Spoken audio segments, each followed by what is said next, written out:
Welcome to the Podcast Discovery Show, the podcast that's about other podcasts, where every single week we have a book club style discussion about a podcast that we recommended last week. And at the end of this episode, we're going to recommend a brand new show to talk about next week. I'm Kirk. And I am Zach. And this week we're talking about a show that I found that I wish Josh was still on the show because I think he would love it so much. It is such a techie show. It's called Darknet Diaries. We're specifically talking about episode 82, Master of Pwn. Yeah, and I do think that Josh would like this show for sure. I had heard a little bit about this contest in general because it does kind of have a vibe around it now, you know, where it's very popular and it's a thing every year. But it was a really awesome episode to listen to because they talk about so much stuff that I hadn't thought about. Yeah, no, it's an interesting show, and they talk about a lot of crazy stuff. Apparently, there's been a lot of different events, big hacks or There's a lot of stuff to learn about when it comes to things like this. On their website, it says Darknet Diaries produces audio stories specifically intended to capture, preserve, and explain the culture around hacking and cybersecurity in order to educate and entertain both technical and non-technical audiences. We adhere to journalistic standards by fact-checking and ethical sourcing of information. We adopt principles of truthfulness, accuracy, objectivity, impartiality, fairness, and public accountability. And I will say, when I was looking at their show notes, they had sources for everything, which I thought was awesome. That's something you don't see a lot in, heck, any media, much less No, it's a pretty podcast. cool ethos for sure. Yeah. And the show is created and hosted by Jack Rhysider, probably. He's a veteran to the security world. He gained his professional knowledge of security by working in a security operations center for a Fortune 500 company, a place to where threats are detected and stopped. During that time, he was exposed to hundreds of clients, networks ranging from schools to governments to banks and commercial organizations. So he's learned a lot about the security end of technology, and he said that he was looking for a show that talked about that, and he never found a good one. So he's like, I'm just going to make one, and so that's what he did. No, and I do think how they frame it in their website is true because this show is about hacking a lot of times. These are things that are extremely complex, and a lot of it just sounds like magic words that you don't understand. But at the same time, he's also bringing it down so that you can at least understand kind of the mechanics within it. You know, it's not something that you end up getting super bogged down in the technical elements of it, but there's enough of it there so you can really appreciate what's happening. Yeah, there is definitely some times where they're talking about stuff and I get lost a little bit because I'm not a super tech savvy guy. Like, I don't know all of the lingo and the language, but he does it in a way that it kind of caters to both sides. Like, you don't get completely lost and in the weeds and you don't understand what's going on. It kind of caters to both. I don't know how he walks the line as well as he does, but it seems like he walks the line and you get it from either end. If you're a tech savvy guy or gal, or if you're not, like me. Yeah, no, it really does help. But yeah, this episode is about the Master of Pwn and the Pwn to Own challenges that are put on by Zero Day Initiative. And this is some of the stuff that I didn't know about and was super interesting to me because I knew that these contests were happening, but I hadn't really put much thought into who was hosting them, you know, who was setting up these prize pools. So Zero Day Initiative is actually a company that ends up working with all of the major tech companies that we know and use on a daily basis. They'll work with Google and Microsoft and Apple and things like that. And what they do is they find vulnerabilities in their software and they will tell them. And essentially there's like almost all of these also have a bounty program. So if you find an exploit in their software, almost all of these will pay you for that, for finding the vulnerability before they had an issue with it. And so they have taken that to the next level where the 0-day initiative is regularly talking to all of these major tech companies and regularly telling them what they call these people researchers. Mhm. So I thought they're that was fascinating. They call them researchers. yeah. Um, and so they will regularly be talking to them about, hey, here's what's happening. And another thing I did not know was that there is a 120-day window on these disclosures. To me, that's very interesting because that puts a little fire in there. So what that means is if 0-day initiative finds a bug, one of their researchers finds it, there's a whole lot of like back and forth here. They work with researchers. Mhm. Researchers will give it to 0-day initiative, and then 0-day initiative has the reputation to go to these large tech companies without having any blowback. And They for know who they people are. like me, when we say researchers and when they say researchers, it's basically people that are hacking essentially to try to find exploits or weaknesses in a Mhm. software or a system. Maybe not as much like to try to take advantage of somebody, but to try to find those exploits so that then they can sell it to either the company, which this is something that I didn't know existed. I mean, it makes complete sense now that I've heard about it, but that there's essentially a market for big companies to buy vulnerabilities from hackers, especially on their own stuff. Yes. I did not know that was a thing. It makes complete sense, but that's really fascinating, and that's kind of what they were talking about. Is like, well, why do the hackers or the researchers go to 0-day initiative? And the reason that they go to 0-day initiative is because a lot of these big companies, Microsoft and Google and stuff, if you're some hacker and you go to them and be like, hey, I found this thing wrong with your so and so, they won't give you the time of day. A lot of times they will just ignore you, or they'll try to get out of paying you for it. And so it's just one of those things. It's just like 0-day initiative takes them seriously. And also, I think they had to like, if you go to the company themselves, you basically are outed as a hacker, basically. Yes, kind of. So they act as an intermediary layer of anonymity So there. 0-day initiative keeps them anonymous for their researching. Yeah, no, and it's really interesting because it's so easy to think hacker and think bad, but there's a lot of there's an entire division of computer engineering that's just about security. So it's people that must know how hacks work and must do essentially hacking to make sure that security is invulnerable to it. So any site that you have has an entire team of people that could be hackers in another life, but they have to do it from the other side. And that's why you have like white hat hackers, which are Mm-hmm.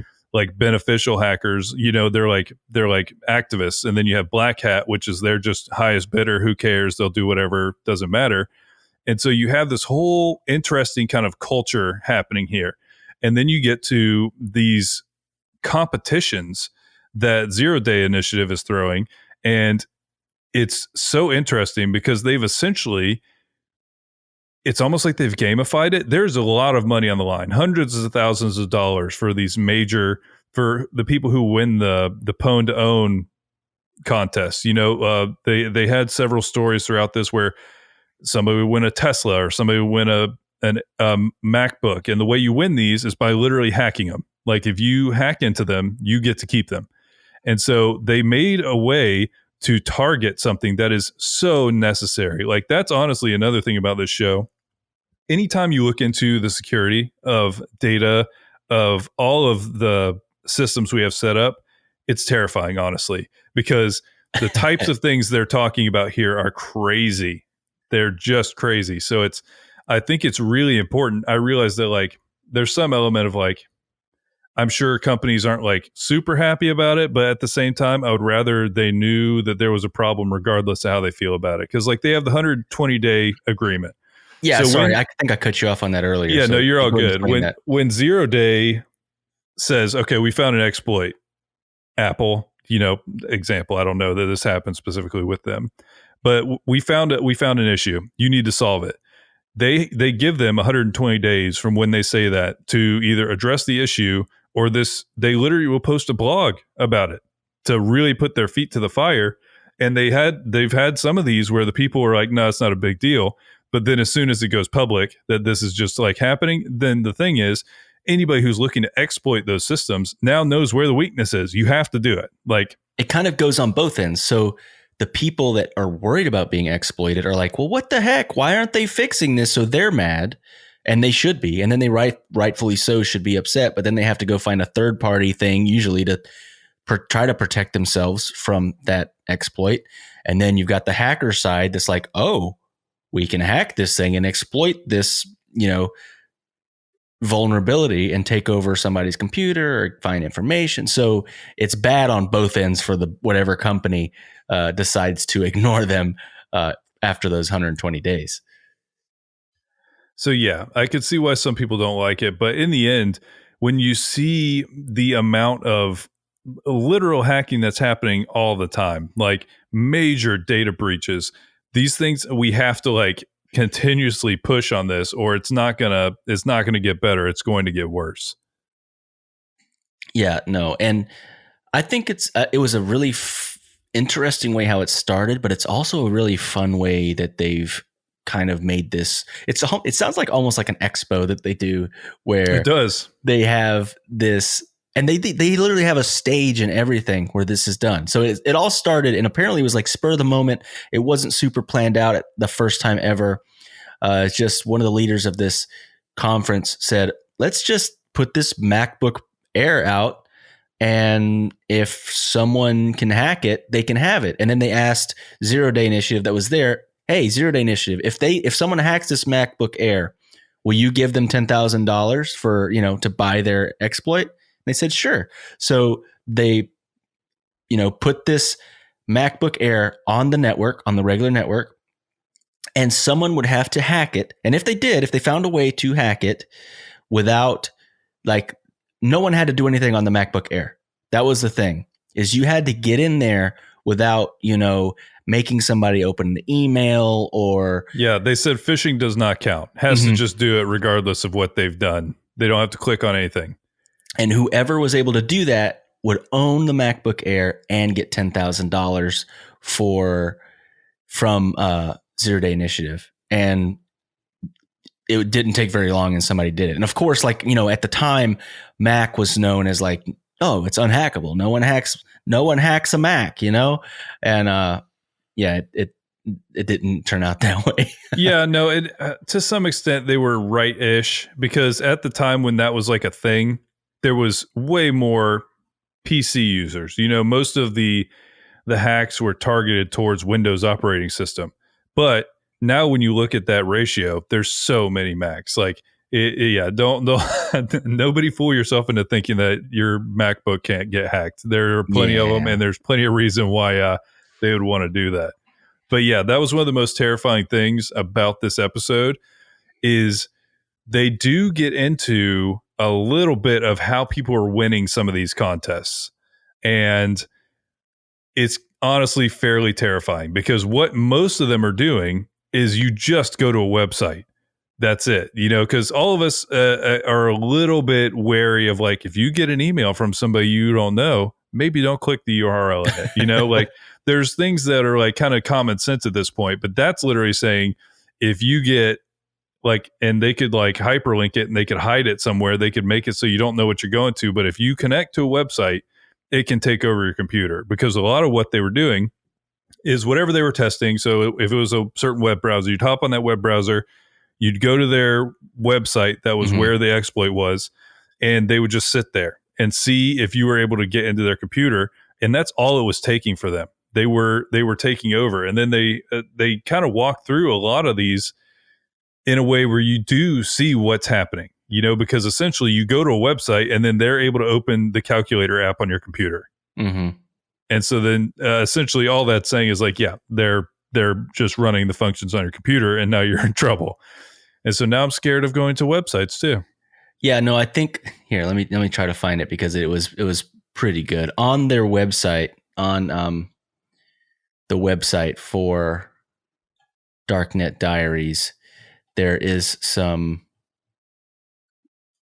quotes from like news places. The Vulture has a quote, kind of like a little synopsis of what the show is. Darknet Diaries delves into the cyber crimes that are happening right under your nose. Some of these may hit a little too close to home. Cover your laptop camera, throw that iPhone in the river, and hang out in that weird no reception corner of your home. Because, I mean, it literally will scare the crap out of you. And I did realize, because, okay, I do remember Josh did bring an episode before that it was like all about like how easy things are to get hacked and stuff like that. And I was like, well, geez, I need to do all this stuff to try to do better. Okay, there's you need to be safe to a certain extent, but then you also have to just realize if someone is actually good at hacking, they're just going to get into your stuff. Like it's just the way it is. I just think there's not much you can do you don't open a freaking email that you don't know where it's from. Definitely don't click a link in an email if you don't know what it's from. But have good passwords, not one password that you use for everything. But other than that, like, it's just if you're gonna get hacked, you're gonna get hacked. That's what it feels like. Yeah, there is some of that where if they want to, they'll find a way. Because the thing is, they're constantly, like, you would think essentially they're having this contest every year. They're finding people who can exploit all of the major tech companies every year. So at some point they're gonna close it all up, right? But it's not possible. It's just not possible and especially when you start looking at quantum computing, which is like fairly close to coming online. When that happens, everything is going to be different because they'll be able to brute force like everything, which is just throw enough information at to like shut it down because it just computes at a different level than we have any comprehension of. So all of this is going to happen 100x as soon as quantum computing becomes a thing. But no, it's a really cool thing. As I was listening to this, because they're interviewing in this a couple of the people who have done very well at the Pwn to Own. I think they became masters of Pwn, right? Maybe. Okay, I'll say that. It is funny that the most prestigious hacking competition in the world is called like Masters of Pwn. That sounds like a 14-year-old like Counter-Strike clan. You know what I mean? Yeah. It's pretty funny. I think it's fair. Like it's an appropriate title, but I found a PC Mag had an article that was just talking about several prominent hackers that were then employed because of what they did. Because the thing is, this is always going to be necessary because just like I was saying earlier, the opposite of this is kind of InfoSec, where it's people who can protect you because they know how hacks work. So these are like the best, the hackers are the best type of people to help you beef up your security. It's the whole premise of you have somebody break into your bank so that you can find the weaknesses in your security and fix them. Yeah. And so it's the same thing, but across everything that we all own and all our data is on and everything like that. But there was several people, like Apple hired, there was someone who created a jailbreak app and was then hired by Apple. Microsoft and then Google grabbed somebody who became famous for hacking the Wiimote, which this one was really interesting because I'm curious. So his name is Johnny Chung Lee, and he is a computer scientist who famously hacked a Nintendo Wiimote in 2008 using a few ballpoint pens and infrared lights.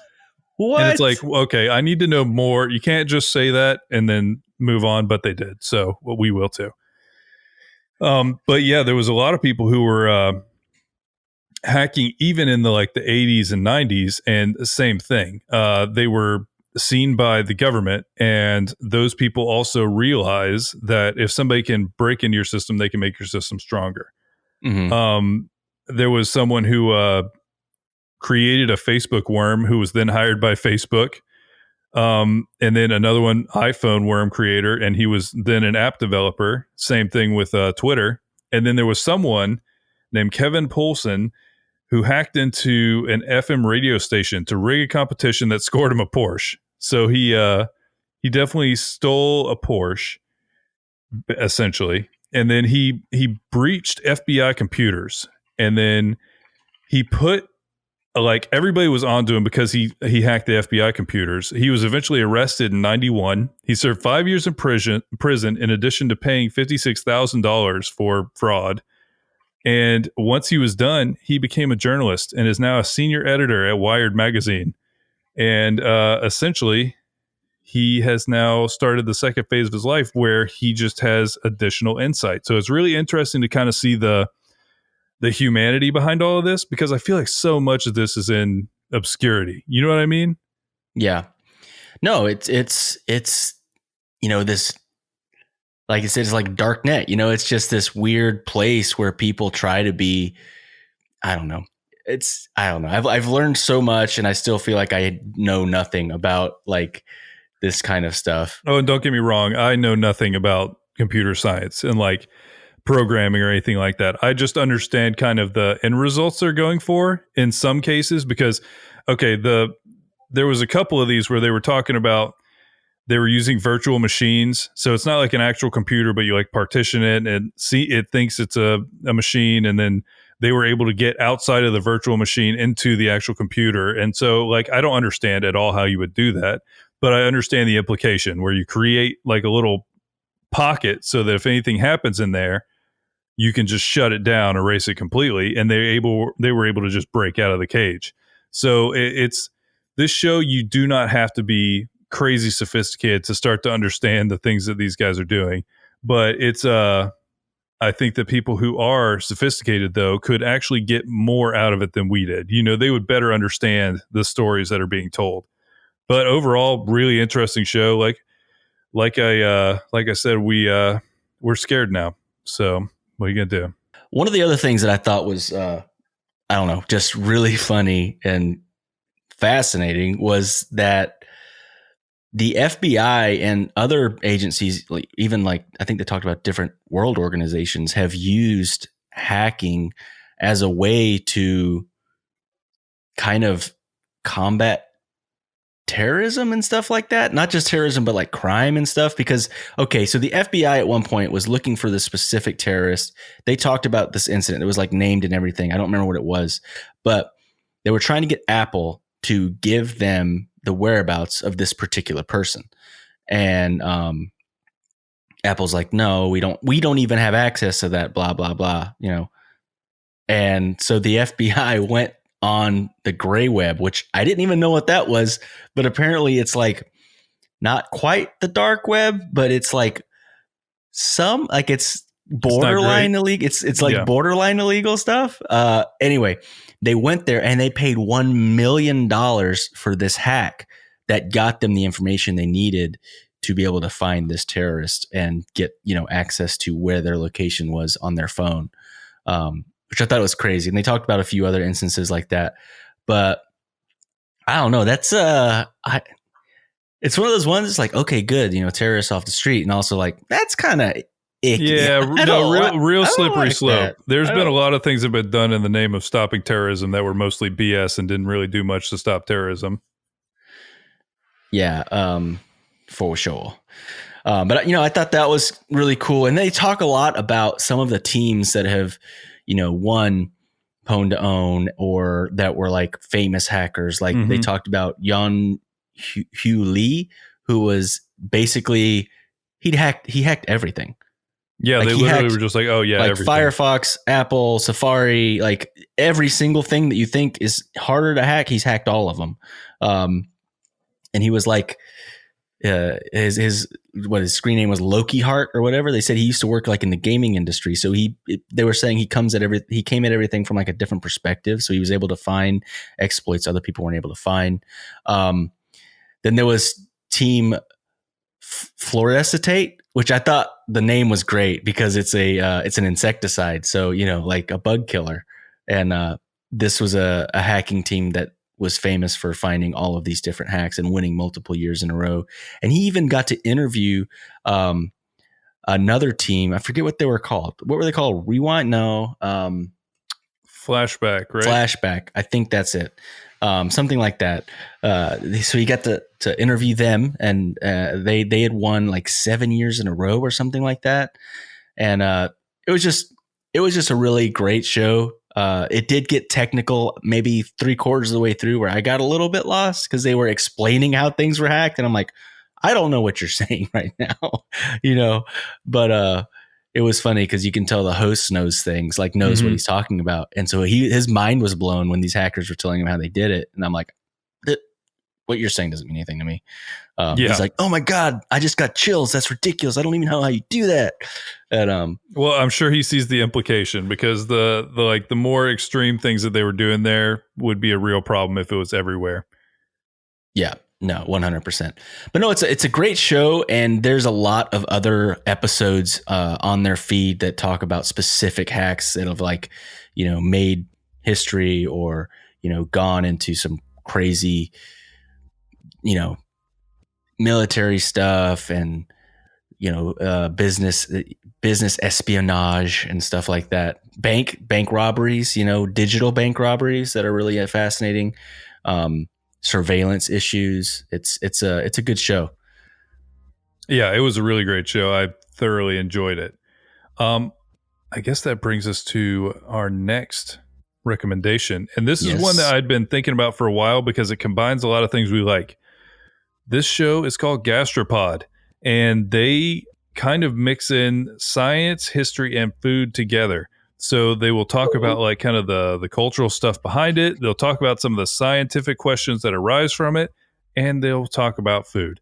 And so because both Kirk and I love them, we're going to talk about it. This episode is called Snack Attack. Is it about pickles? Yes, it's only about pickles. Great. That's my favorite. Oh, it's man. not actually about pickles. Okay. There might be pickles in there somewhere. Well, that's my favorite snack. All right, guys. Thank you so much for listening to the Podcast Discovery Show. We will be here next week. And remember, there's always more to discover. Thank you for listening to the Podcast Discovery Show. We would love for you to get in touch. We have a Facebook group called the Podcast Discovery Club, and our Twitter is @thepdsofficial. We also record the show live every Friday night at 8 o'clock on Twitch. We would love for you to be part of the show while we're recording it. If you want to support the show, we have a number of ways you can do that. From our Patreon to our affiliate links, they're always linked in the show notes. In the end, you support the show just by listening, and it means the world to us. So thank you so much for being a part of our journey. This was a podcast from the Podfix Network. You can check out more shows like it at podfixnetwork.com.